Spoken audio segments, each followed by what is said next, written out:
Hey, and welcome to the DC Stewart Show podcast. I'm your host, Derek Stewart, along with my co host, Isaiah and Najee. And we are here today on a Thursday, a sports Thursday, and we're happy to be here. We're happy you've joined us. Please hit that subscribe button, hit that like button, because this is where the party is at. There's no other place where the party is at other than here, talking about sports, real talk, and mainstream cultural events. That's basically what we're doing. We welcome everyone who's aboard with us today. I want to introduce my co-host, Isaiah, before we get started, and Najee. Got these two fine gentlemen in here. Isaiah, man, you be looking super sharp, bro. I mean, we're in a contest right now. You know, I'm trying to kind of gauge what you're gonna wear, and I can't figure that out yet. But once I figure that out, I'm gonna be all over you, bro. I'm gonna be all over you. You ain't gonna be able to do no with me. So what's going on? I don't think you can ever figure that out, man, because I don't even have it figured out. I just go by the day, man. I can just grab anything and throw it on. I just got a variety of things to throw on, and I just do it as I feel, and the feeling I feel throughout the day. I just throw it on. It ain't nothing. Everything is really spontaneous, man. It's just life. It's just beautiful that you can have a variety of things to choose from. That's what it is. That's all it is. Yeah. Okay, so let me ask you a question. How's your workouts coming along? And don't pull my leg, Oh, man. Don't pull I my ain't gonna leg. pull nothing but the truth, man. Listen, man. I hit a glitch. I recovered from it last week, like I told you, and then I'm right back on par. So last night I did stairs. The stairs is something else, man. And listen, it really make you start to tone rapidly when you hitting them stairs, man. They give you that heart rate that you're looking for to elevate the blood and the heart and all that stuff. I could recommend anybody, if you don't have bad knees and bad ankles, get them stairs in, man, because it will be a remarkable outlook once you start getting attached to it. So that's what I'm doing now. Tonight, I'll be right back at the stairs again because I see I need to move faster because I had a little glitch and gained 4 pounds out of this, losing the 17. So I got to get those back off again. Yeah, You that's know what's those happening. pounds are tricky, man. And what's really fascinating to me is how, as a human being, we all gain weight. You tend to find out when you gain weight with your clothes. I mean, generally, when you start to try on your clothes and get that good fit or that bad fit, whatever you want to call it, you can tell gradually that your body is changing, and that's kind of how what happened to me because I'm at the same rate that you are, and I'm pretty sure Najee can agree with both of us. And Najee, what's really going on with you? And tell us a little bit about your day and everything going on today. No, but I agree with that clothing thing because by me wearing my uniform at work and then my equipment, oh, Mm-hmm. trust me, it'll let me know exactly where I don't gain it at because I'm like, this belt is killing me around my waist side. I mean, it done got a little bigger. And you know what? It but doesn't change. It gets worse. It doesn't get any better because mm, people burn fat mhm. differently. Everybody's thermostat is different. So when you think about your inner thermostat, it depends on genetics. Sometimes it depends on genetics and your height and your weight and all of that. And you're dieting. And you just start to pack on, and next thing you know, you think you can get it off, but it's very difficult to get off. It's like glued to you once it gets Nope. on, you know? And as you age, is more difficult because I'm gonna tell you the stuff that I'm doing right now. When I was in my 20s, I'd have met my goal already. One thing I can clearly say I have not been doing, and Mm-hmm. it was such a success in early years, even in the teenage years. I wasn't overweight or anything. I just wanted to tone, and I used to put on these plastic outfits. And dude, you talking about melting pounds away, literally Yeah. melting pounds away. You can see it. If you put on that plastic bag and hit it a couple laps around the track and then go sit in the hot car with the heater on, man, you will be 5 pounds lighter. You can literally get out that car, open that thing up, and you will see like ounces of water coming out. And, It's and, like and you that's the dumping out things that a I just, bucket of water, yeah. right? cold water, man, and then you have water dripping all down your legs and Yeah, coming out your yeah, sleeves and stuff like that. That was something that I think I'm gonna get back into because, man, I'm at a standstill and at a stall, and I'm in neutral. So once I get that back in, I know it's coming off because it has nowhere to go when you're sweating it out like that. yeah. Yeah. No doubt about it. That fat cannot hide, brother. It cannot hide, and it's just it's indicative of us as humans once again, and we're gonna get there. I mean, we're all three working on it, and we have goals. So in life, you have to set goals. If you don't set goals, and a lot of times when you set goals, you technically have to write it down. You just can't. You can't. You know. You Yeah. can't just say I'm You gonna gotta do something and then expect for it to happen. You have to have it jotted down and have it in your brain that look, this is what I'm dedicated to do and this is what I'm going to do. That's what separates sometimes athletes. I mean, athletes, you have to be completely sold and bought in on the Locked in. fact you have to be locked in. That's the perfect term that I was looking for. You have to be locked in. If you're not locked in, you're not going to accomplish anything. And a lot of times you're just spinning your wheels, going around in a circle. And that's the whole 9 yards of us being humans and us wanting to do what we want to do. Yeah, yeah. So, the bottom line is, man, we're focused and we're drilled in Yeah. on what we're doing. So, let me get started by saying we're streaming once a week. We'll be streaming once a week. We're going to be jumped off streaming, and we're going to be doing what we need to do to get this information and to get all of this sports talk out to you as a viewer, because we really appreciate you as a viewer. Hit that comments section. We've been getting a lot of comments, a lot of good comments, but good, bad, or indifferent. We don't have no problem with that. We're going to do what we do. We'll respond to you as we can get around. If it's a comment that you don't agree with us with something, hey, you know what? That's totally understandable. We respect that. That's what life is about. Life is about to come to some type of understanding of something, even if you don't agree, because we all don't come from the same background. We all don't come from the same cultural diversity and everything. So we want to make sure that we're respecting each other in a way, because there's no room for disrespect. I mean, in anywhere in society, I don't think. So when you start feeling disrespected, that's when things can, go south, and we don't want Go that here south. on this Yeah. show.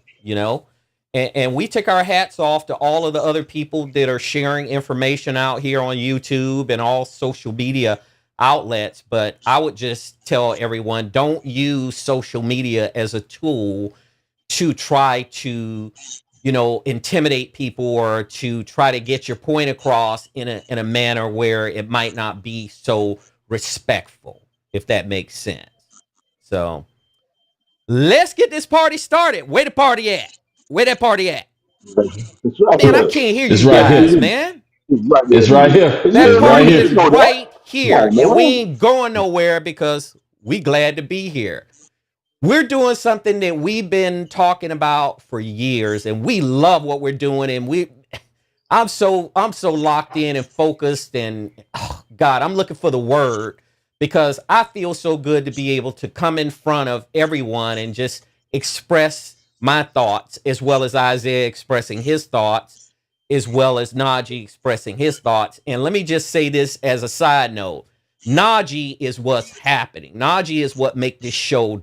Najee is the engine behind this show. I'm gonna just say that. And I don't want to shower him with all of these accolades, but Najee knows. Najee is a sports impresario, in my opinion. He might not be in everybody's opinion, but he's a sports impresario. So me and Isaiah are so happy to have him on here, and we want him on here as long as he want to be here.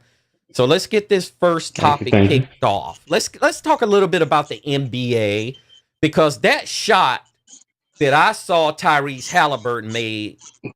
Oh my goodness. I Crazy. just it was like Crazy. it was in real time, but it was fast, but it slowed down when the ticker starts to go down into seconds. It looked like he just had this whole thing just basically Figure it out. figured Figure out it in out, his man. mind that he was going to rush down there. He was going to drive into the basket like he was going in for a layup. He turned, he pivoted, he turned Yeah. around, went back and shot it in a way where he wasn't shooting it toward the basket to go in. He was shooting it toward the little banner right behind the basket so it could bounce up, and the ball did exactly what he wanted it It to fell do. right into place. If he does that 10 more You can, times, I only think he makes it you one can't even do time. that on purpose. You can't You even can't do it even do it on on purpose. purpose. Yeah, you Yeah. can't even do it on purpose.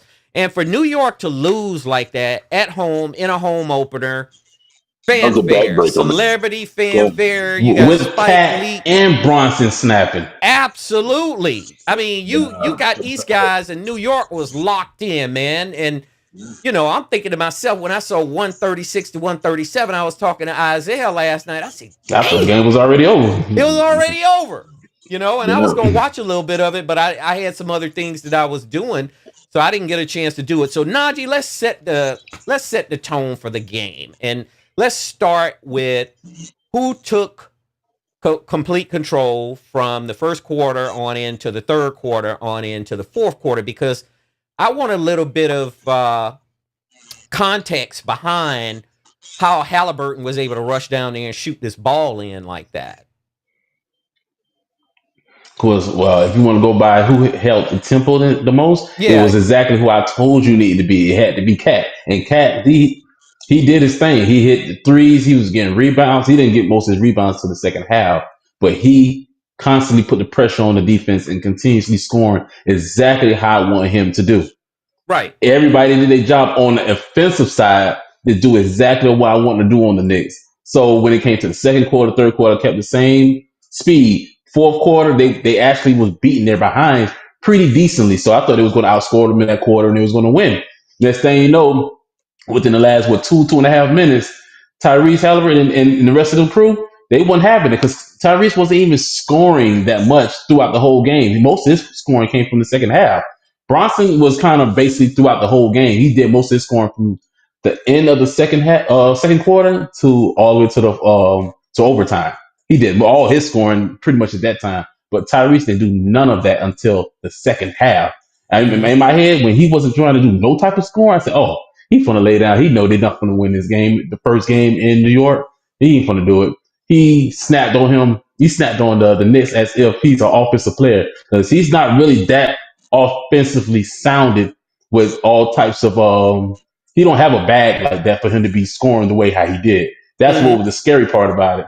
So of course his last possession going down, he's actually running around the court as if they don't even have a plan. To be honest, if you look at that play again, he's running around teetering. I'm like, oh, so he's gonna piss this game away. Look what he's gonna do. Look what he's gonna do. And then it looked like more people stepping back on his tippy toes when he took that shot. So when he took that Yes. shot, I said, oh, that was a stupid shot. Then it bounced up in the air. I said, oh, that's boom. What? And then initially we thought it was a three because even the announcer said, oh, for the win, for the win. So I was like, bro, he did not just hit a three to close the Knicks out. So when he went to I overtime, think because you it was a knew. two, because he stepped on the line, I say, I don't know.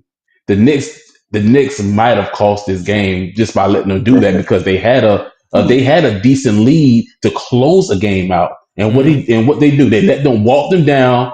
They hit the game time shot, and now Mm-hmm. they go in the fourth quarter with momentum because now they know exactly where they're going to get them at.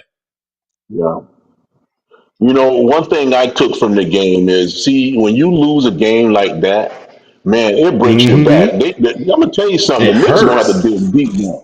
Man, when you let a team come back like that and crush you and then hit the winning shot, man, it takes a lot of air out your Oh sail, man. So yes, they're gonna have to yes, really yes. regroup to get back on par, bro. Telling you, that was a With bad. your star players having a great game. Bronson had True, over 40 true, points. true. Yep, Bronson had Yeah, over 40 points efficiently. Cat had yeah, a great game offensively, and he was rebounding. And he shot the ball at a good pace.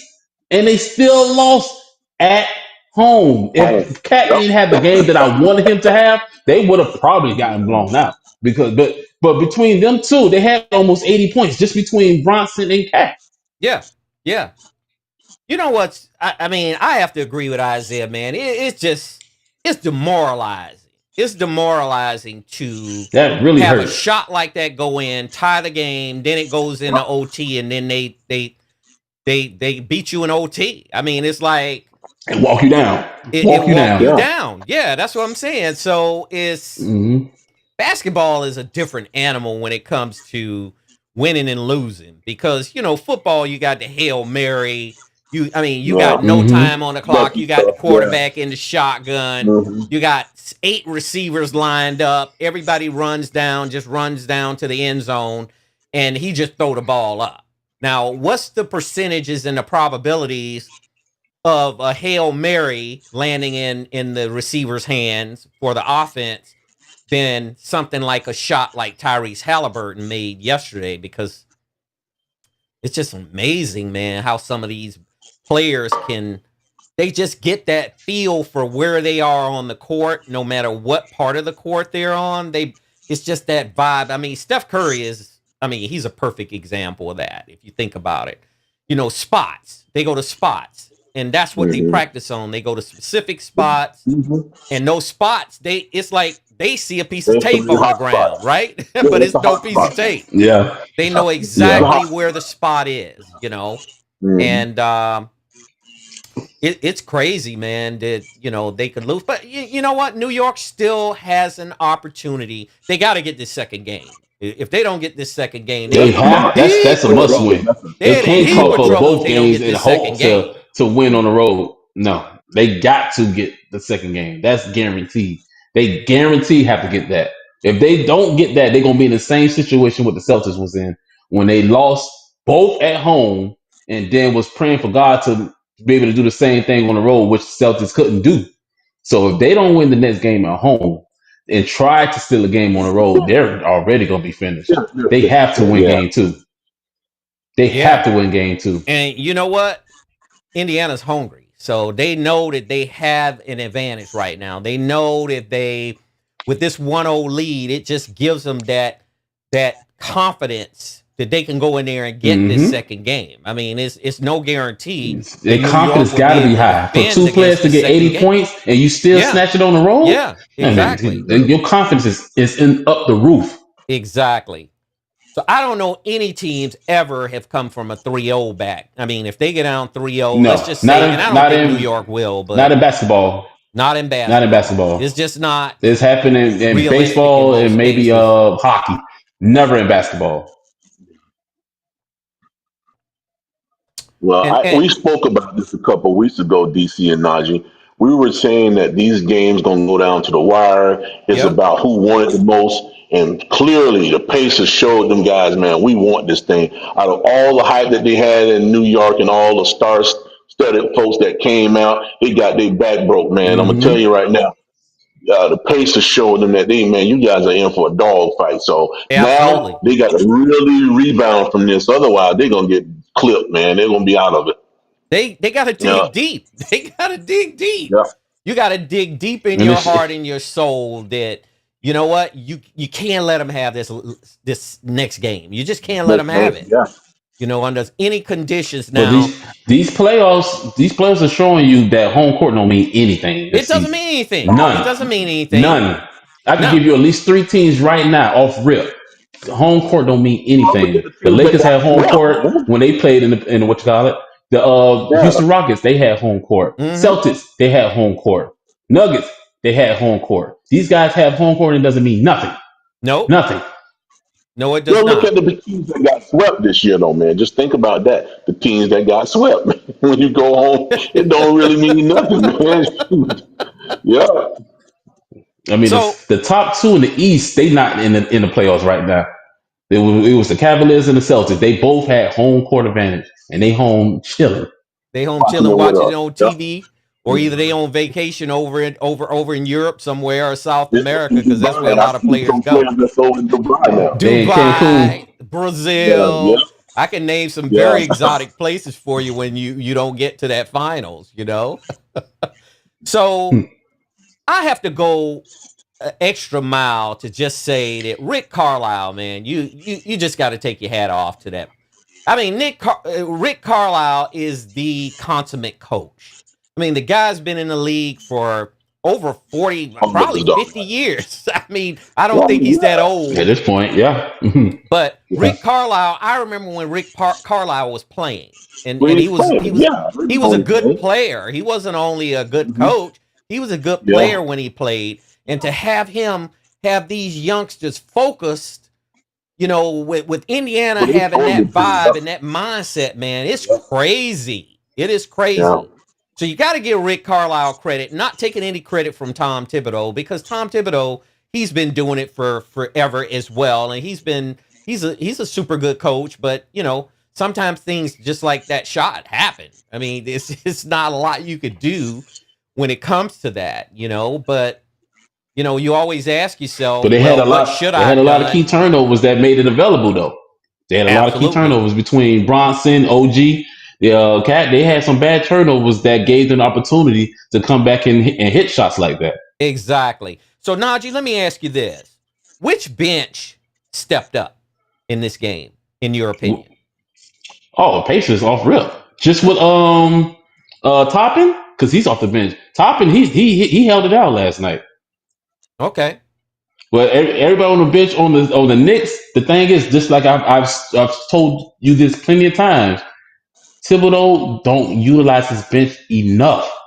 When Bronson and OG and all the boys turned the ball over late in the game, them turnovers could have been fatigue. You know why? Because you That don't could be burnt them out. possible. So Yeah, because you burn so your starters out, so you right? have the pace when you have the Pacers flooring the gas on you like that, and they're just coming, they're coming, and coming. What you trying to do? The starters on the Knicks, they trying to overexert themselves and try to prevail, but they don't have the energy. Their body just won't let them. So now, as they're trying to overcome the storm that's coming, they're fatigued. They can't get it over. Yeah. DC, remember He we doesn't spoke utilize about their that bench a enough. couple weeks That ago his when I starters when did a we great job, but the thing is, they got tired at the end. remember we talked about that a couple weeks ago when we were saying who were the better coaches out of the two, and it clearly showed you who know how to do game management and who know how to put their starters and trade these players out. So let me tell you this, man: if he continue to play his players like that, he's gonna get knocked out. They're gonna I'm get telling you, bumped. man, They're because gonna you get got to bumped get them off. guys rested, man. And you just throwing your guys out there and let them play the whole game, they're gonna get burned out. They're gonna lose. They ain't gonna win it at all. But what will you think? What do you think was in Thibodeau's mindset with this particular game? Because I know he's got different strategies for every team that they face. But what Najee? What was his strategy last night? If you can kind of pick up what he was trying to do, because He he has did the overplay his same hand, right? exact strategy. Yep. That's what gets him knocked off all the That's what they time do in because the he cover, His he's man. he's utilizing Because the he plays crap out of good. his starters, his star players. His star players got that many points for a reason. They had that many fouls for a reason. Because I mean, if you have Bronson with 5, you'll have Cat with 4 or 5, and Cat to me is not even a great defender like that. So for him to constantly get 4 or 5 fouls, that means he's playing way too many minutes and he's Yep. making himself available for those fouls. And come on, man, what you expect? You got other players on the court. Even if you don't, let's say if you, for example, you need somebody to take up fouls for you, you put them on the court and let them take them fouls. Like when they had Right. Shaq with the Lakers, they had people on other teams on the roster just to be able to spare fouls, not so you don't your great players on the other team to get fouls. So I mean, you have to spread out a little bit. You got to give these guys some type of break. So if Bronson and Cat and Miles Bridges, whoever else that's their starters, have a breather through it in between those quarters, maybe they would have had enough energy to go ahead and finish that fourth quarter. So overtime wasn't even exist. hmm Yeah. So you had Carl Anthony But Towns playing yeah, center, correct? Cat. yeah, play He, center. he Yeah, he's yeah, capable of playing center because he has the size. Wouldn't you mm, say so? yeah, yeah. He Yeah. has the size. So He plays more of a power forward game, but yeah, you can put him at center. yeah, and then he scores. Like I say, he's more of a shooter than a muscle under the basket. Because I've seen him, when he was with Yeah, Minnesota. because he's so finesse. He He's don't finesse. come with no type Exactly. of power. Yeah. Exactly. Yeah. Well, that game, we got a game tomorrow night, and definitely I'm going to be all over that one with New York and Indiana. Let's move on to Minnesota and OKC. It didn't look like OKC had too many problems. They didn't have no problem, no trouble getting that handle, right? They got that Nope. handle. Nope. Shea and his Because crew I got told you that that. I told you handle. they young. They didn't need no time of rest, man. Yeah. I told you that wasn't gonna happen. It looked like Shea and that crew got that handled, man. So tell me a little bit about what Mm-hmm. you saw in that particular game. Um, Basically, what kind of energy did the game started out with? Give me some energy from both teams, with Ant-Man's side from Shea's side. Did you see a difference of energy when that game started? Yes, I saw that the Timberwolves was trying to establish early Mm-hmm. because on at tip OKC, I think they were more teetering and they were anxious more than anything. So they was Mm-hmm. trying to do certain things and it wasn't 100% going their way because they was getting the shots up or whatever they needed. But I felt that the Timberwolves they came with a plan like we're going to steal this game. So Right. they had the kind of more of the momentum in the tempo early, but then I think when OKC settled down, they actually were like, bro, like we're home. Like we've done this all season. Let's chill out. We're gonna take this from them. After Mm-hmm. that, I don't think OKC even lost the lead. It was close certain parts of the game, but OKC they had the tempo from I guess you want to say early to mid second quarter on from there, and then of course they blew them out in the fourth quarter because Ant Man did score a single point. What? Because I didn't watch the game, Nope, so he that's was the reason over. I'm at, He I'm was over. reacting I like watched the that. entire game. He did majority of his scoring second and third quarter. He did a little bit in the first quarter, second quarter, third quarter, because he ended up hurting himself a little bit. He went to the locker room. They Mm-hmm. probably shot him up with something. He came back and it almost seemed like he didn't miss a beat. He almost dunked on Dart that the night also. I thought he was gonna have him a poster, but he fouled him hard enough that he wasn't gonna do anything. But the fourth quarter, he was shut down. He didn't score a single point. He didn't get a layup. He didn't get a dunk. He didn't get a three. He didn't get a mid range. He didn't get a free throw. He was over in the fourth quarter. Wow. So Isaiah, tell me this: who needs to step up most on Minnesota's team? Ant-Man or any of that supporting cast behind Ant-Man?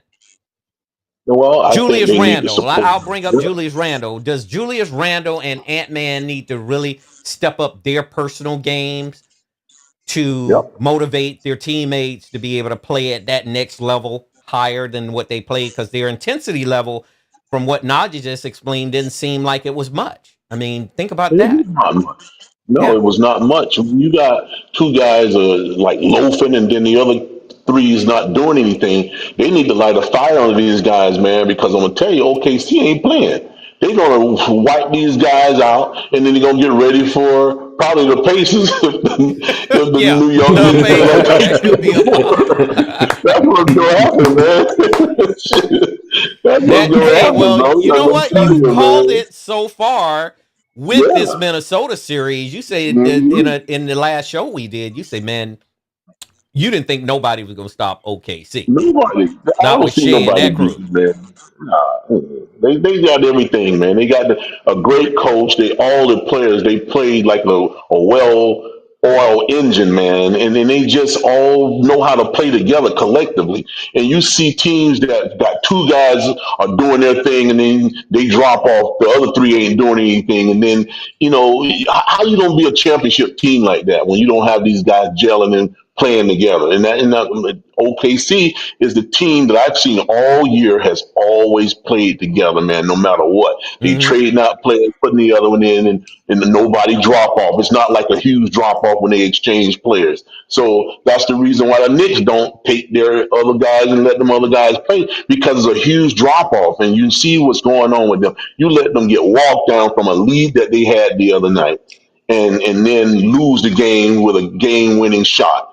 That's enough to freaking make you want to go home for the year, man. And that's what I think will happen to them. They're gonna be home for the year. Yeah, if they're going to be Yep. I don't careful. feel no top heavy team is going to win this. It showed it. Yep. Just like with the Nuggets, going back to series with the Nuggets, when Jokic he sat down for a breather, not because he got in foul trouble, just because he couldn't catch his wind. They went on a 12-0 run as soon as he sat down. Wow. As soon as he sat down, that's considered top heavy. when you mean to tell me your star player can't get a breather. A breather, bro. You know what a breather is? It's really just you to catch your breath. Yeah, Next thing you know, somebody go to the foul line, you're back in. Not Mm-hmm. because he's in foul trouble. Foul trouble that can get you to sit out numerous of minutes or even a whole quarter, depending on where you at. But a breather yeah. is really for you to catch your breath and get right back out there. And he went on a Right. 12-0 run. That shows you he controls the complete tempo of everything between defense and Right. offense. Yeah, and man, to be able to see a potential series with OKC and Indiana, you could see that energy in both squads. I mean, Yeah. that would be a hell of a finals, I think, This even will though be a these are great two fight. small market teams. I mean, these markets are not that large in Indianapolis and Oklahoma City, but just the vibe of the teams, man, Yeah, and the and the way they excitement of it. play is going to Yeah. gain a lot of notoriety, and it will bring a lot of people to the games. I mean, think about that. Yeah. Even because New York has always been a legacy team, so anytime New York play, the stars are going to come out. But Hmm. on top of Yep, that, I think I they'll come agree. out to watch this type of series, even if Oklahoma City ends up playing Indiana. I think the stars will come out on that. It's not going I to be think they like a will too. Miami, but you would still have a Nah. star-studded audience being there to watch it because a lot of people going to Yeah. pay to sit courtside to see those players play. You know? Yeah, especially the way the And you saw who just excitement got the of the last MVP. game was. Yeah. And you just saw who got the MVP. Exactly. Exactly. So, man, the NBA is definitely, I think they're on track to really advance their, I mean, the NBA is going to advance their impressions on the rest of the world as they've already done, I think. But to be able to have these two teams step to the forefront, Indiana and OKC, and to be able to get these type of notorieties with these games, people will start noticing, like in China and places like that. They'll start noticing those Indianas and those OKCs and those Portlands and the Milwaukee Bucks and teams like Yeah. that. It's just going to Yeah. bring a Especially lot when the game more goes to live. attention to the Yep. NBA. You know, so anyway, we're definitely gonna monitor these next 2 to 3 games to see where these series are going, and probably within the fourth game, I think we'll have a good feeling of what's going to happen, or at least what could possibly potentially happen once these games get out in front. Now, if these teams take 2-0, 3-0 leads, then we'll be able to kind of, carefully predict what might happen. But then again, it might not happen because anything can happen in sports.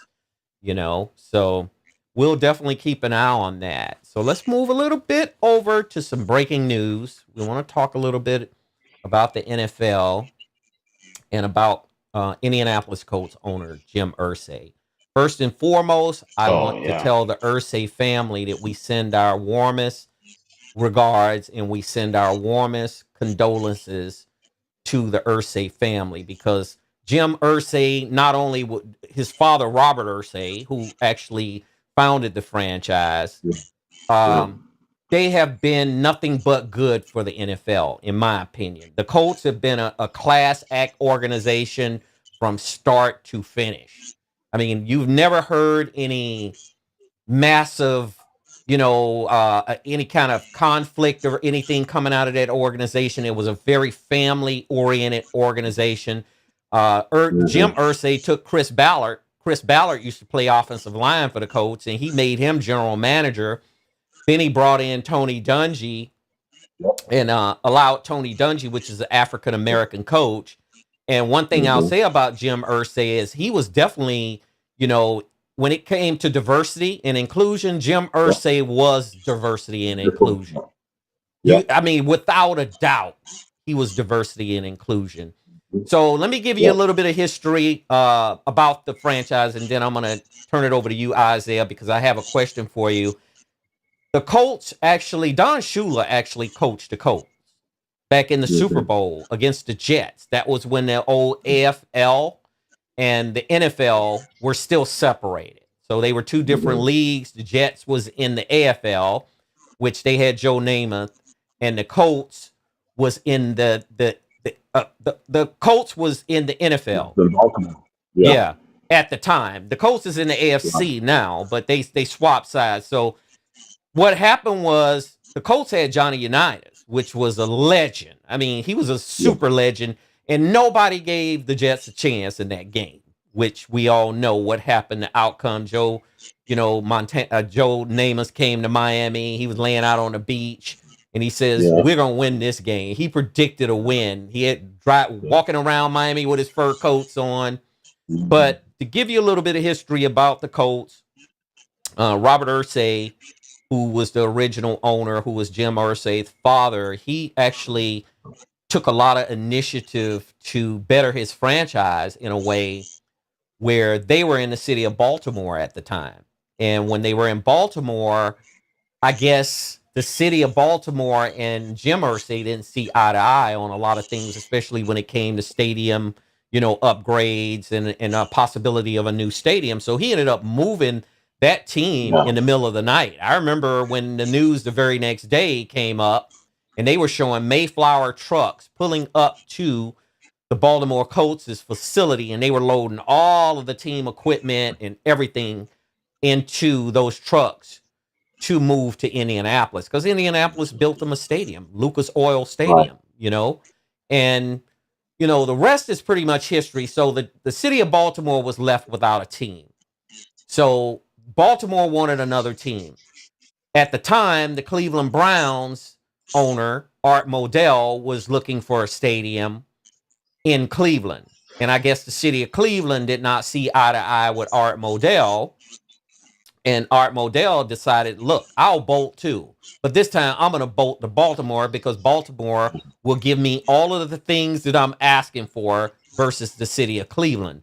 So it was like a 3-team swap Well, where yeah. the Cleveland Browns ended up going to Baltimore and they became the Baltimore Raven, which is, by the way, Najee's team. I just Am I right, yeah. Najee? This is Baltimore Najee's Ravens. Yes, team of the sir. Baltimore Ravens, Lamar Mm-hmm. Jackson, superstar quarterback. We could go on and on about the talent that's on the Ravens roster. But let me go back to Jim Irsay a little bit. Jim Irsay inherited that team when he was 37 years old. And for a 37-year-old to be that mature, to be able to take on such an organization and being in a league like the NFL, for him to take that, parlay it into where the Colts are now, to me, I take my hat off to him because, he just helped change a lot in the NFL for the good. And my most Yeah. memorable moment of Jim Irsay is when he was up on the stage with Edgerrin James, who was a running back. Jim Irsay was the reason Edgerrin James got drafted with the Colts out of the University of Miami. Edgerrin James Yeah. was a big, shifty running back. I mean, the guy could move, he could catch. One of the best running backs out of the backfield, catching the ball and running with it that I've seen in a long time. So Mhm. he took this franchise when he was 37 after his father passed away, and he made the changes and the adjustments to bring the Colts a lot of good notoriety. And the Colts was only one play away from the Super Bowl when Ben Roethlisberger chased down that safety for for the Indianapolis Colts. He chased down that safety. This guy was getting ready to take it to the house. And Yeah. Roethlisberger zigzagged and zigzagged to keep the guy to slow him down, and he got tackled. That's the only reason that kept the Colts out of the Super Right. Bowl at that Yep. time against the Seattle Seahawks, I believe it Yeah. was, in that Super Bowl. So that could have easily been the Colts. So Isaiah, tell me a little bit about your memory of Jim Irsay.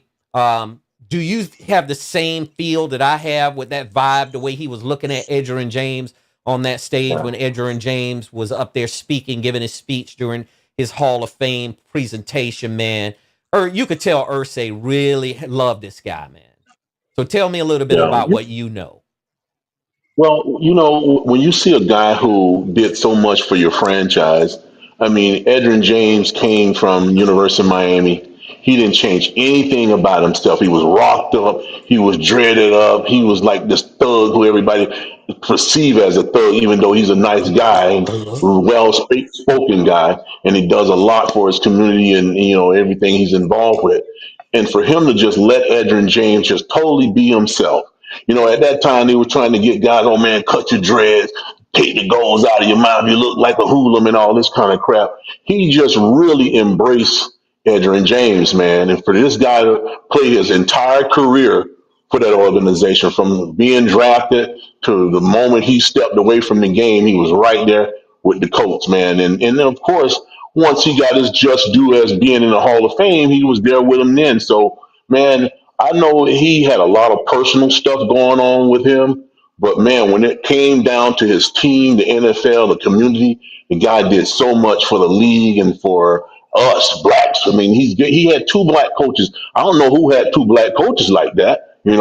And he stood behind them. Usually they'll stick a brother out there and just let him be like a free fall where they don't support him. If he got any flack, they let some of the fans get on him, fire him, and do this and that. No, he wasn't doing that. He supported his coaches, man. So whenever a guy like that put you in charge, let you do your thing, you got to respect him, man. And I just feel sorry for the guy who was a young guy, man. And Yeah, he his was father gave 65 him that years team. old. He was Yeah, man. 65, Yeah, you you don't know. see that many owners, especially at his age when he first got the team. He was only 37. You Correct. know, Correct. and then and not only that, you think he was 37 when he got the team, but he was around the team since he Forever. was like a Since he was a teenager, child. and that's Or why, yeah, he was raised up under that yeah, right franchise along with with the watching team. his father Yeah, do business every yeah, day and being able mm-hmm. to interact with players. I mean, he Yeah, was a blessed yeah, individual to be able to come up yeah, under those yeah, circumstances, and I'm really saddened that he passed away at 65 because yeah, 65 is still considered a young age in the United States. I mean, most other countries, they tend to have people that live into 80s, 90s, whatever, but 65 is still fairly young in this state, yeah. and I just feel bad because I have to coattail on what you said about two African American coaches. He had Mm-hmm. Tony Dungy and he had Jim Mm-hmm. Caldwell, Yep, and he yep, was able to give those guys the space and latitude that they needed to make yeah. decisions on the team I mean, that yeah, most other owners would have been meddling. Just think about Jerry yeah. Jones. Jerry Oh, Jones wouldn't have yeah. allowed Tony Dungy and Jim Pittsburgh too, Caldwell to man. do all of that, right? Look at Pittsburgh, for instance. Yeah, say, You know, exactly. So I want to mention another coach too by the name of Gene Huey. Gene Huey used to be on the sideline. He was on the Colts sideline forever. The reason I know a little bit about Gene Huey is because I met a guy named Jarvis Redwine who used to play at Nebraska. Jarvis Redwine was a mm-hmm. running back at Running. Nebraska back in the day. Well, Mm-hmm. I was at this job and I ended up going to this warehouse, and the guy who I walked up to first was asking for some information. We got to talking, and come to find out it was Jarvis Redwine. he was working, in a warehouse. And Jarvis was a really cool, down to earth brother, man. That brother was so down to earth. It's just like Jarvis could be on here like we are talking, just that easy that I felt comfortable with talking to him. And during one of our conversations, because thereafter I would go over there and I would talk to Jarvis all the time, because Jarvis ended up getting drafted by the Minnesota Vikings and he played in the NFL for a little while. Then he moved on in his life. He mentioned Gene Huey and he talked about how Coach Huey he was an amazing man. He was a great coach. And he says Gene Huey was the type of guy that he would invite you to his house at a cookout or just to be able to cook out and have beers with him. So to be able to see Jim Irsay put together a coaching collection and people who not were even coaches, they were in the front office. Chris Ballard stayed in the front office forever. I can go on and on about Jim Irsay, and he will be missed in the NFL because he was a one of a kind owner. So Najee, let me Yeah. ask you this: when you are dealing with owners like Jim Irsay, would you say it's more comfortable to come to work to know that you got a guy like Jim Irsay is going to say, look, Najee, go and do what you got to do. Tell me what you need, and I got you. Would that make sense? Well, I'm gonna tell you right now, that's for any job. When you have Absolutely. certain people that want to critique everything you want to do, or they want to what's it called when they look at you all the time? They want to micromanage you everything you want to do. Jerry Then Jones, right off, Jerry. right That right there alone, you're gonna yeah, you already don't feel 100% of yourself when you do the job because you want exactly. to meet an expectation they have. First, you could comfortably walk in, Yeah, do your job with nothing over your head. Thank you. That's the most comfortable feeling. And that's what Jim Irsay gave everyone within the Colts organization, especially from the football level on down to the players, even because Edgerrin James, he came out of North Florida. I mean, the kid, he looked like Isaiah was saying he looked, but he was just a complete opposite. You meet him in yeah, person, and you be yeah, like, God, this guy, he's yeah. very, very he can Approachable, speak. man. Very, He's very yeah. sociable. The Mhm. guy spoke with eloquently. He spoke eloquently, man, Yeah, because when he stood up on the stage during that Hall of Fame speech, he was raw. He was Edgerrin yeah, James. He did not change anything. He said, "Look, people no, thought I was a certain way, but I proved mhm, that I was a different way." And that was the thing, right. man, about prejudging people. Let me just on a side note, say don't prejudge anybody because if you, Stereotyping people.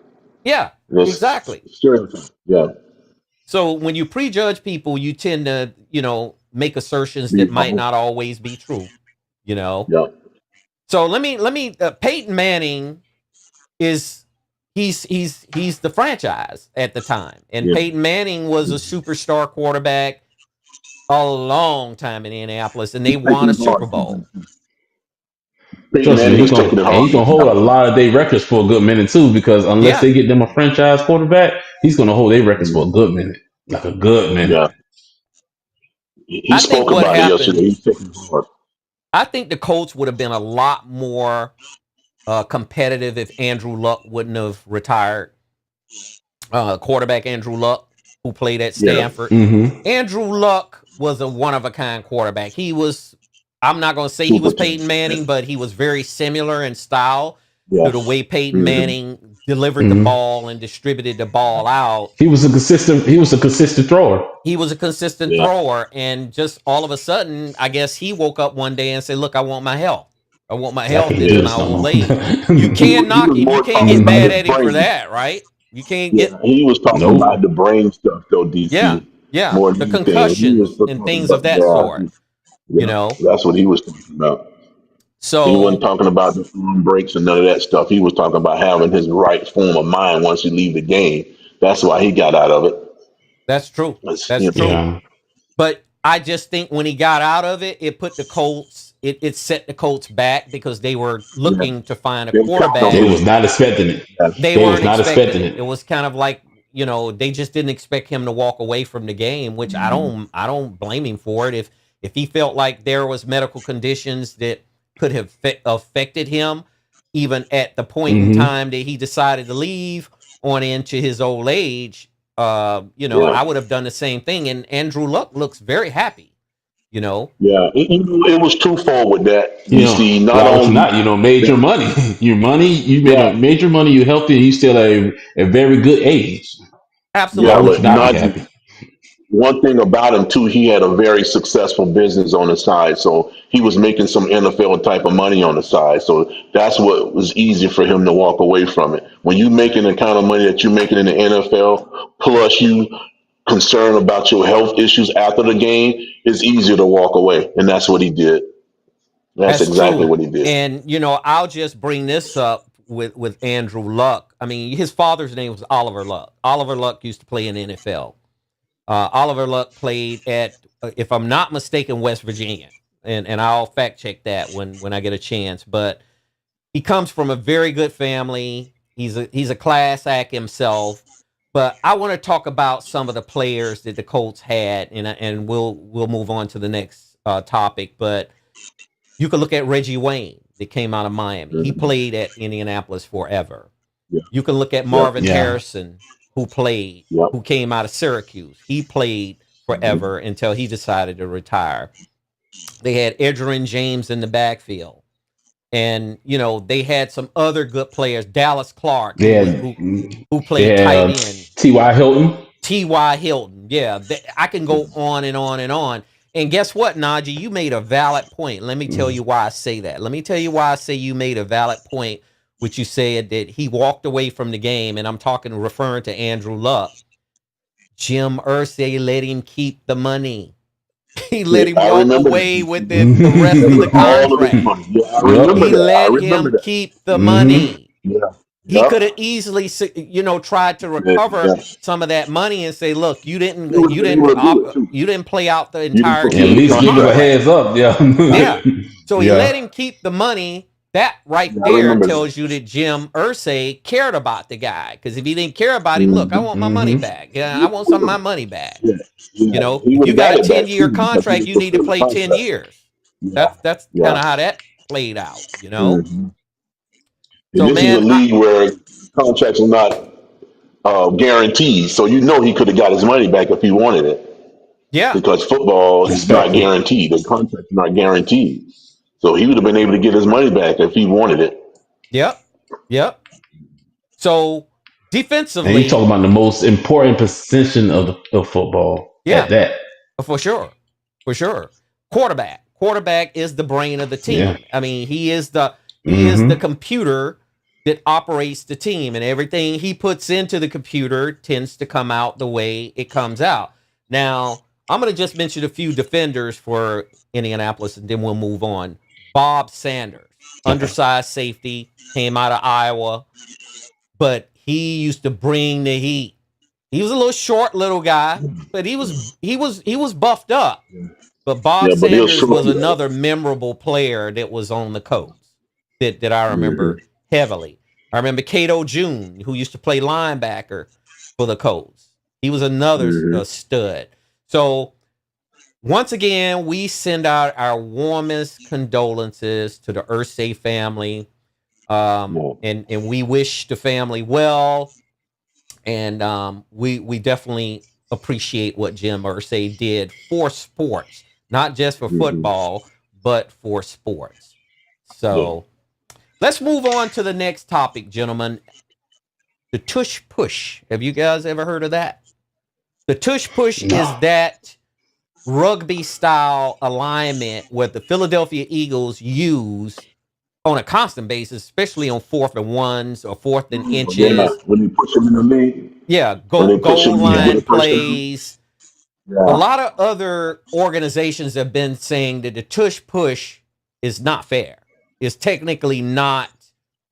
It's not a play that should be allowed in the league, and they voted on it the other day, and it got voted down, of course. But do you think, Isaiah, that the tush push was fair because they do line up in a rugby style? They encircle. The Mm-hmm. quarterback gets behind the deep, and if you could look at how the linemen operate with a tush push, they go to their Yeah. lowest point, and the Yeah. quarterback just slides across the back of the center. Yeah. And, Yeah. and the quarterback can get 1 yard. I mean, it's pretty Yeah. much a You can get it, gimme but for 1 yard. I haven't seen anybody that's shut it down. Have you guys seen anybody shut it down? I've seen it shut down before, man. It's a Not power when structure, man. when You got to be a flat out dog, man, to stop it, bro. You really do Well, you got because it's linebackers a and power safeties thing. that Mm-hmm. run up and they dive across the top to try Yeah, to stop they it. they trying to that don't stop it. Chances are because you got to go over the pile to get to the running back. So by that time, the guy's already got a down already. So they would never Yeah, get yeah, there. But yeah, that yeah. it's just a Guy matter of was who's he the already got the strongest, goal. man. Yeah, it's just a matter of who the strongest DC because it's like a stalemate at the line of scrimmage, man. And whoever the strongest is going to win this thing. And chances are it's going to be the offense because the offense know when the ball is going to get snapped. The defense can't hit them first because it'll be a penalty. So that's why it's always an advantage for the offense when the tush push goes in effect. So it's pros and cons to it. I think that it's not going to ever go away now because somebody was cool enough to invent this thing and say, okay, if there's a stalemate, we're going to get together and we're going to push this joker for the 1 or 2 yards. And you Correct. can't stop it. The only way you may stop it is everybody on defense lay down in the hole. If you just lay Yeah, down, then exactly. there's no way you can get pushed. That's the only That's way. true. Shit. It's a quarterback sneak's dream. It's a quarterback's Yeah, dream it because is. You're this gonna is get one of that the one best yard. quarterback sneaks. Because in a regular quarterback sneak, all of the linemen are up in a 3-point stance, so that gives the Mm-hmm. defensive line penetration ability. They can Right, penetrate right. those holes They can shoot the gaps. Yeah, yeah. in gaps. But with the Mm-hmm. tush push, all of the offensive linemen are is at their lowest point, and they are going like they're Mm-hmm. digging into Yeah. the field. I mean, technically, and the quarterback is just sliding. And then you have the running back, and sometimes even Dallas Goddard, because the Philadelphia Eagles do it more than any other team I've seen with Jalen Hurts. Yeah. You got Right. Dallas Goddard and Saquon Barkley and guys like that. They just get right behind the quarterback and they just give him a They just nudge. push They them. push him right Yeah, on that's over all they the need. first down Yep. line Mm-hmm. or the goal line for whatever Yeah. that may be, you know? Right. And you know, the biggest thing is I like about tush push, you got to figure out how to stop it if you're NFL defense. I just And gave you if you're a the defensive recipe coordinator, for it. figure out how to stop it. I mean, I just gave you the recipe for it. yeah. I just gave you the It recipe for it. I mean, if you lay your butt in the hole, where they going? Nowhere. They can't go anywhere. The moment that ball is snapped, everybody on defense just lay in the hole. How you gonna push a man that's well, laying down forward? You I can't do it. I'm gonna just say this. I've seen guys lay down in the hole, and I've seen that tush push continue on. It continued to move, you know, and they couldn't stop them. You know, Well, teams have tried to they figure that stepped out on for the guys years. in the Because you know, Jason Kelsey, hole. who is Travis Kelsey's brother, was the center forever for the Philadelphia Eagles, Mm-hmm. even when Andy Reid was there. Mm-hmm. So Jason Kelsey knew exactly what he needed to do, along with those two guards that was right in the middle, because it was technically the center and the two guards that was going to make a difference. They were going to make the play work, or they weren't going to make the play work. Because if you had defenders, you know, running up, diving across, trying to meet the quarterback head on, but the quarterback is at his lowest point because he's basically Yeah. following at the lower back of Super down. Kelsey. Yeah. You know, Yeah. Yeah. that's hard to stop, man. That's a hard It act to is. swallow when it comes to stopping it. It really is. You almost got to jump off sides to stop it, man. I And mean, that's you what got they to do. Well, that's anticipate what a the lot of fact. teams tend Yeah. to do. They jump off Yeah. sides because Mm-hmm. they're trying to Get in over prejudge there. when they're gonna snap it. And they want that Mm. timing to be perfect when they snap it Yeah. so that they can be there to meet that threshold Mm-hmm. to be able to stop it. So Najee, do you Yeah. think tush push is fair? Now, if it's, I mean, if you look at the rate of how you it's trying to stop it, I mean, we basically what you're saying is it's going to be a guaranteed first down or whatever you're First trying down. to achieve. So, I mean, no, because it could be a Right. touchdown too. So that's what I'm saying. Whatever you're trying to achieve, it's guaranteed. Nothing should be guaranteed in the sport because if that's the case, then they already got the heads up.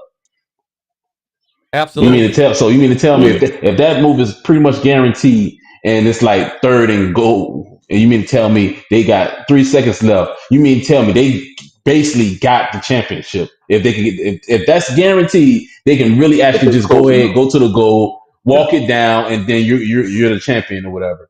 Nothing in the sport should be guaranteed because guess what? Even a field goal, the only thing you got to do is stand behind the line and kick it to the goal. Even though even that's not a guarantee. When you talk about an extra point when after you get a touchdown, Yeah, that's yeah. not even guaranteed. So nothing in the sport should be absolutely guaranteed. Right. I don't see it as being guaranteed, man. I just really don't.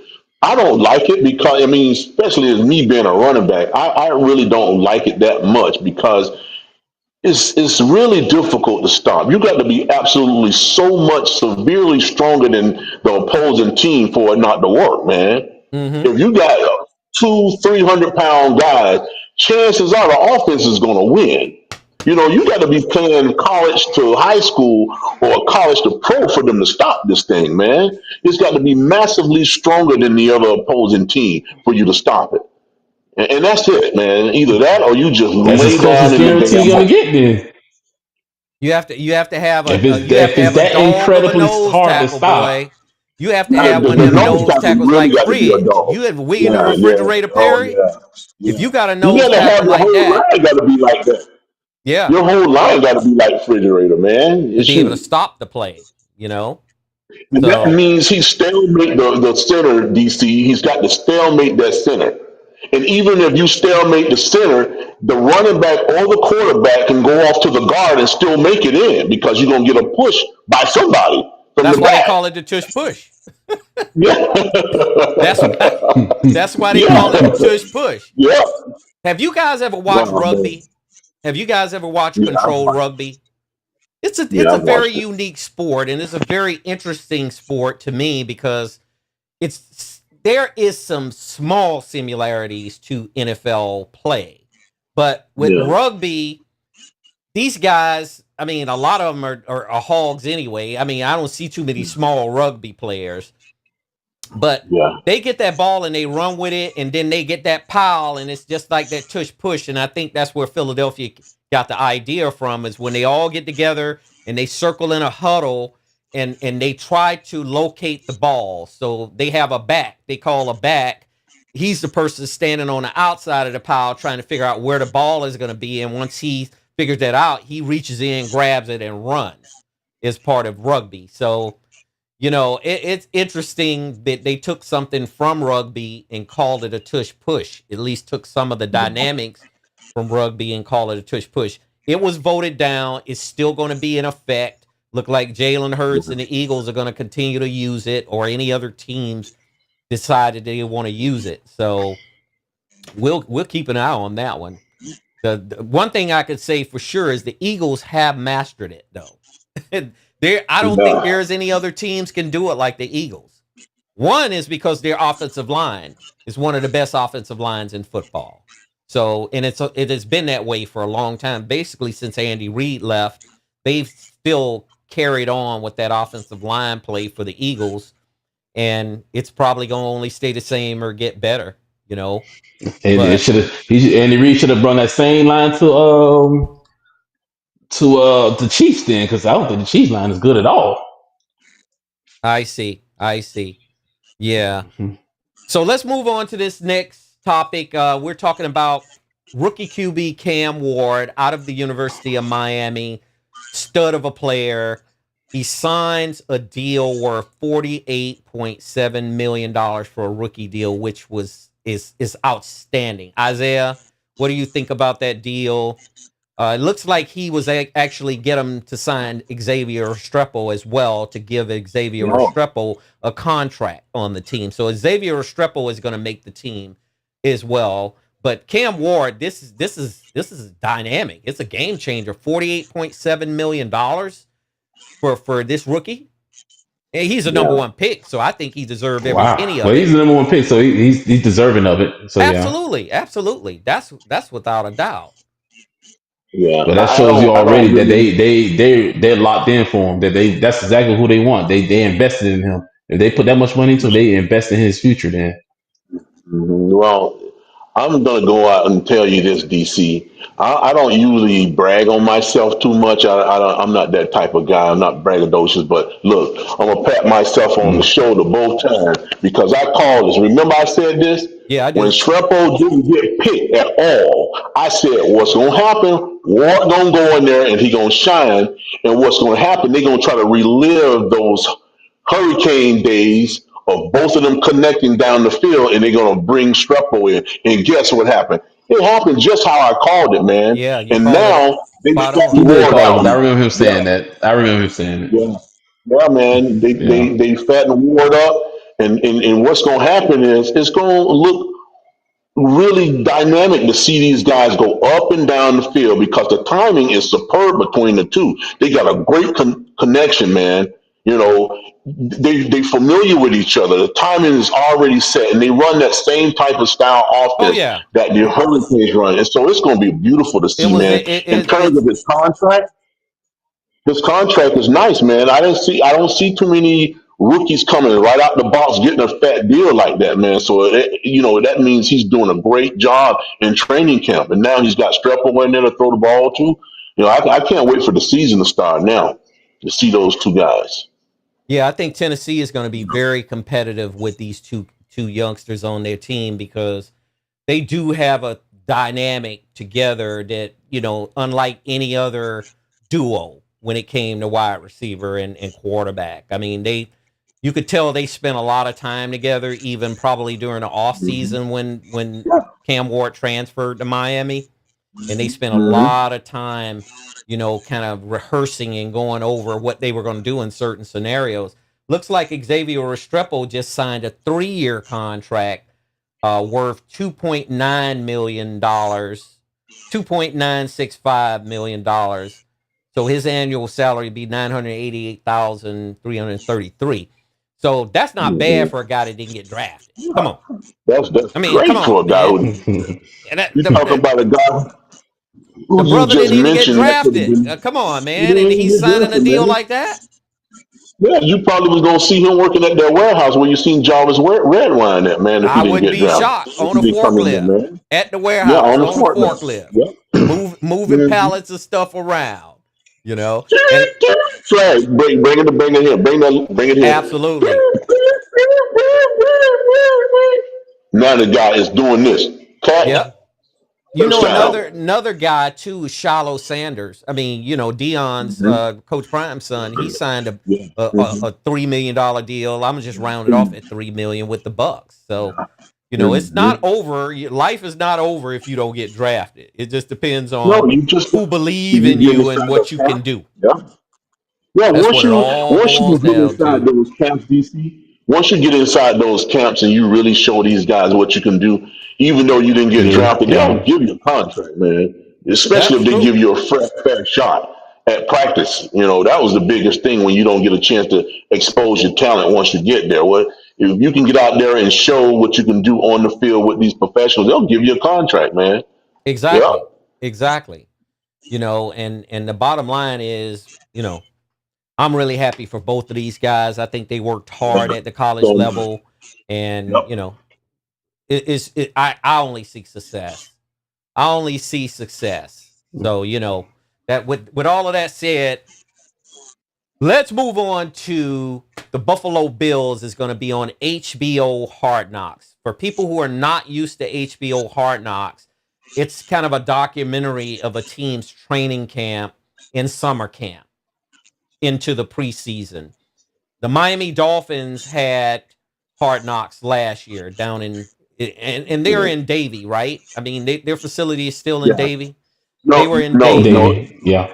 No, The it's Dolphins not. is Is in it? Miami Gardens now. It's in Miami Gardens. The- Okay, so thanks for yeah, yeah, correcting Okay. that. Yeah. yeah. So the Miami Dolphins, you got a chance to see a lot of in-depth things that was going on in the organization in terms of the football, strategies. Mike McDaniel would come in and he talked to the players in this auditorium, kind of like you see in college. And that's going to be the Buffalo Bills this year. I think the Buffalo Bills, this might be the year that they may have an opportunity to get past Kansas City. What do you think? What's your reaction to that, Isaiah? As far as the Bills being in Hard Knocks, because Hard Knocks used to cover teams that weren't winning back in the day. Yeah. It's going to be good, man. I think it's going to be great for them because there's a change. You can see the scenery, the weather, the football season. It's snowy season too. So, man, it's going to be nice for them. And this a team that's great too. Buffalo Bills got a great team, man. It's not like our Dolphins. Our Dolphin was, going through some turmoil last year, and then they had it with them. Najee, I can hear you giggling, man. Come on, Yeah, dog. not You yeah, know. That Najee. wasn't me. I'm I was giggling with quiet. Najee. I'm giggling with Najee. He's ready to talk Hey, trash my dog with the Indian hey, Asian man. it is what it is. That's all I can Yeah, say. It man. is what it It is. is what it is. Yeah, but get back to the Buffalo Bills. I'm excited to see it, man, because they got great players on their team, and it's going to be a good coverage of it, man, because they got good offense and good defense. Their special teams is good, and so I mean they expect to be in the deep in the playoffs this year. So I mean to cover them the whole entire season and then the off season and everything, and watching the training camp. I think that's going to be a good thing to see. Yeah, Well, Sean McDermott has done a damn good job, the coach for the Buffalo Bills, yeah. and I Mhm. think he deserves a Super Bowl. He's got to win one. I mean, he deserves a Super Bowl. He's kind of like been in that pretty much that realm where he just can't seem to get past Kansas City. They always come up short against Kansas City, no matter whether they're in Kansas City or Orchard Park, New York. They come up short. So they got to find a way to get past Kansas City, because Kansas City is going to always be a contender to, to have to try to get through to get to the Super Bowl, as long as Mahomes is there. Last topic. Let's talk a little bit about flag football in the 2028 Olympics. And by the way, the 2028 Olympics is going to be right here in Los LA. Angeles. You Yeah. guys will be here in Los Angeles to cover the Olympics with me, along with, everything else that we're going to be covering from football, because it's a summer Olympics. So we'll be able to cover camps out here with the Rams and be able to cover the Chargers. Although I know you're a 305 guy, Isaiah, so I don't know, man. You better not be showing your face over at the facilities for the Chargers and the Rams, right? No, but I'm gonna be there covering the USA because I'm American. So the Olympics gonna be there. I'm gonna be rooting for our teams in the United States, and I'm gonna come Absolutely. on there with You and my me, you and me both. I'm gonna come there with my Canes jersey, and we're gonna be there for probably a week or so. I'm gonna have my Dolphin gear on too, man. Hey, you know what? And It's a you lot wouldn't of think the Dolphins fans Dolphin out here, is. bro. I know it is. A I ton of know. them. I A know ton it of is. them. A You a ton of Dolphin Dolphins fans out sometimes. here, because I went to two You a Dolphins Dolphin games against the sometimes. Chargers out here, and the whole Wear side that that, little pennant you had too. yes. That little pennant you had, you keep that on too. Well, I It got to gives you keep some my pennant, credibility. man. I got to floss my pennant now. Come on now. Yeah. So, what do you think flag football, what type of impact do you think, Najee, if flag football is going to be on the Olympics? NFL players will be allowed to play in those Yeah. games. So what type of impact would that be, Najee?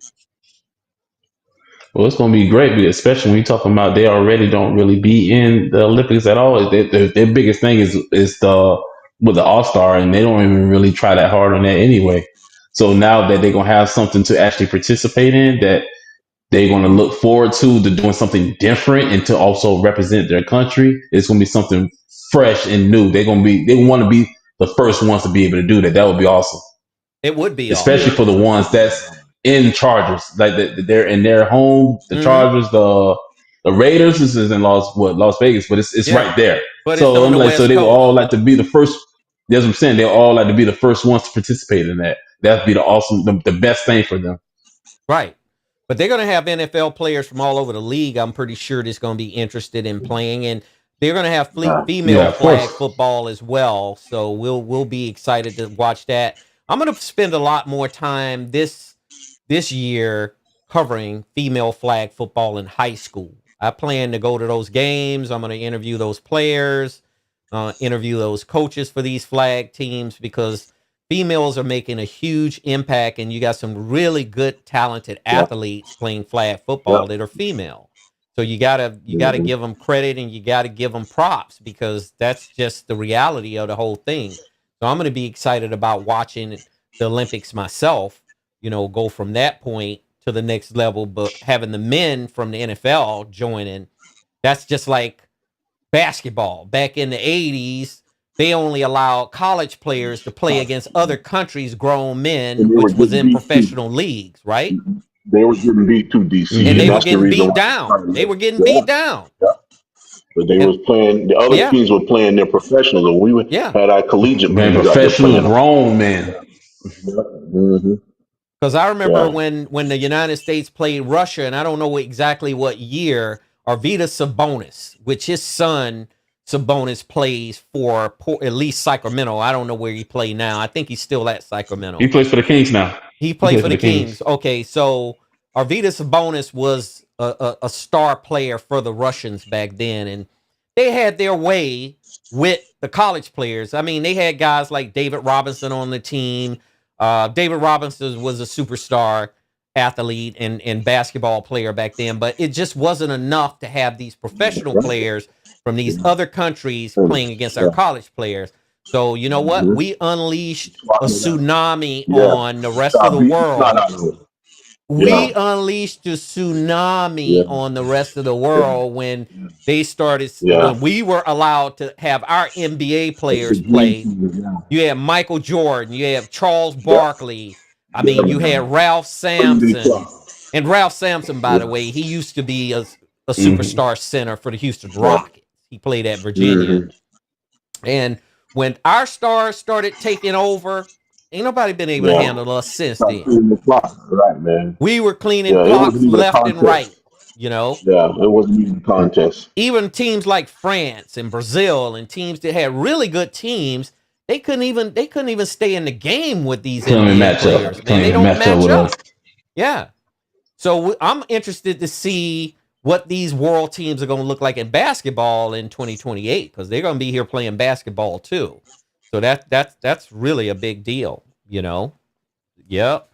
But anyway, we'll wrap this show up, man. We had a phenomenal show. And I'm encouraged, I'm enlightened.